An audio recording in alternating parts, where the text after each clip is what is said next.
Hello guys, welcome back to C3 Gamers. ಇವತ್ತು ನಾನು C S ಅಲ್ಲಿ ನಿಮಗೆ ಕ್ವಾಡ್ರ್ಯಾಂಗ್ ಹೊಡೆಯೋದಂತ ಹೇಳ್ಕೊಡ್ತೀನಿ.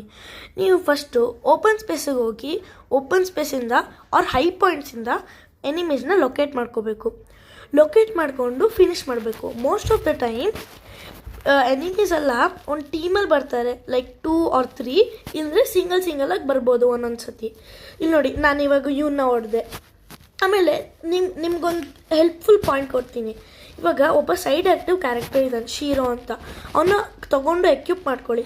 ಬಿಕಾಸ್ ಅವನು ಏನು ಹೆಲ್ಪ್ ಮಾಡ್ತಾನಂದರೆ, ಒಂದು ಲೊಕೇಶನ್ ಹಾಕ್ತಾನೆ, ನಿಮಗೆ ಡ್ಯಾಮೇಜ್ ಕೊಟ್ಟರೆ ಅಂದರೆ ನಿಮ್ಮ ಟೀಮಿಗೆ ಡ್ಯಾಮೇಜ್ ಕೊಟ್ಟರೆ. ನೋಡಿ, ಪಿಂಕ್ ಪಾಯಿಂಟರ್ ಒಂದು ಬರ್ತಾಯಿದ್ದ ಅವನ ಎನಿಮಿ ಮೇಲೆ, ಅದೇ ಶೀರೋ ಹೆಲ್ಪ್ ಮಾಡೋದು. ಸೊ ನಾನು ಹಂಗೆ ಹೊಡಿಬೋದು ಅವನ್ನ ಈಸಿಯಾಗಿ ಲೊಕೇಟ್ ಮಾಡಿಕೊಂಡು. ಇಲ್ಲಿ ನೋಡಿ, ಆರೆಂಜ್ ಬರ್ತಾಯಿದೆ ತಾನೆ, ಅದು ಒಂದು ಹೆಲ್ಪ್ಫುಲ್ ಪಾಯಿಂಟ್. ಅದು ಒಂದು ವೆರಿ ಇಂಪಾರ್ಟೆಂಟ್ ಪಾಯಿಂಟ್. ಅದು ನಿಮಗೆ ಎನಿಮೀಸ್ ಎಲ್ಲಿ ಶೂಟ್ ಮಾಡ್ತಾ ಇದ್ದಾರೆ ಅಲ್ಲಿ ನಿಮಗೆ ಅವ್ನು ಎಲ್ಲಿದ್ದಾನಂತ ಲೊಕೇಟ್ ಮಾಡೋಕ್ಕೆ ಹೆಲ್ಪ್ ಮಾಡುತ್ತೆ. ಇವಾಗ ಓಪನ್ ಸ್ಪೇಸಲ್ಲಿ ನೋಡಿ, ಇಲ್ಲಿ ನಾನು ಹತ್ಬಿಟ್ಟೆ. ಸೊ ಇವಾಗ ನಂಗೆ ಹೈಯರ್ ಪಾಯಿಂಟ್ ಸಿಗ್ತದೆ, ಅಡ್ವಾಂಟೇಜು, ಎಲ್ಲಿದ್ದಾನಂತ ಹುಡುಕ್ಬೋದು. ನೋಡಿ, ಇಲ್ಲೊಬ್ಬ ಇದ್ದಾನೆ, ಹೊಡೆದೆ. ಇವಾಗ ನಾನು ಹುಡುಕ್ತಾ ಇದ್ದೀನಿ, ಬಿಕಾಸ್ ತುಂಬ ಓಪನ್ ಸ್ಪೇಸ್ ಇದೆ. ನೋಡಿ, ಹೈ ಪಾಯಿಂಟ್ ಇದು, ಎನಿಮಿ ಕಾಣಿಸ್ದ.